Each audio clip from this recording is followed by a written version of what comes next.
বড় বাজারের সঙ্গে নতুন বাজারেও পোশাক রপ্তানি বৃদ্ধির গতি কম। ইউরোপীয় ইউনিয়ন ও কানাডার মতো প্রচলিত বড় বাজারের সঙ্গে নতুন বাজারেও তৈরি পোশাক রপ্তানি বৃদ্ধির গতি কমেছে। এতে চলতি 2023-24 অর্থবছরের জুলাই থেকে মে পর্যন্ত 11 মাসে পোশাকের সামগ্রিক রপ্তানি প্রবৃদ্ধি হয়েছে 3.86%। গত অর্থবছর শেষে পোশাক রপ্তানিতে প্রবৃদ্ধি হয়েছিল 10%-এর বেশি। রপ্তানি উন্নয়ন ব্যুরোর তথ্য বিশ্লেষণ করে তৈরি পোশাক শিল্প মালিকদের সংগঠন বিজিএমইএ এমন তথ্য জানিয়েছে।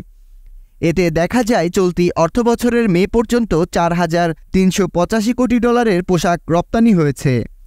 গত অর্থবছরের 12 মাসে পোশাক রপ্তানি হয়েছিল $4,699 কোটি। বাংলাদেশের তৈরি পোশাক রপ্তানির প্রায় 50%-এর গন্তব্য ইউরোপীয় ইউনিয়ন।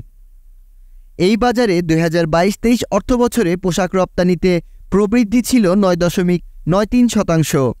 চলতি অর্থবছরের 11 মাস শেষে এই বাজারে রপ্তানি প্রবৃদ্ধি মাত্র 2%। ইউরোপীয় ইউনিয়নের শীর্ষ গন্তব্য জার্মানিতে এখন পর্যন্ত রপ্তানি কমেছে 10%।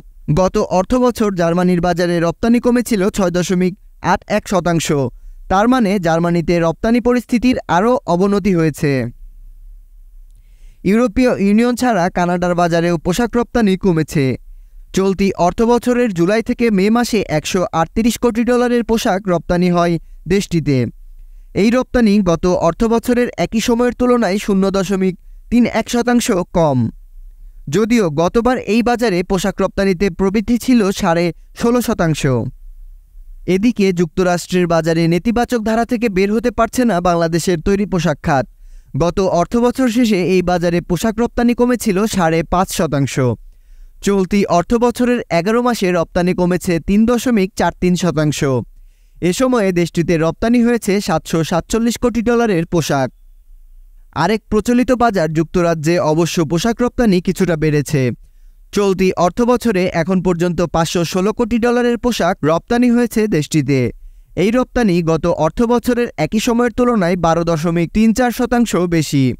গত অর্থবছরের শেষে এই বাজারে প্রবৃদ্ধি হয়েছিল 11.78%।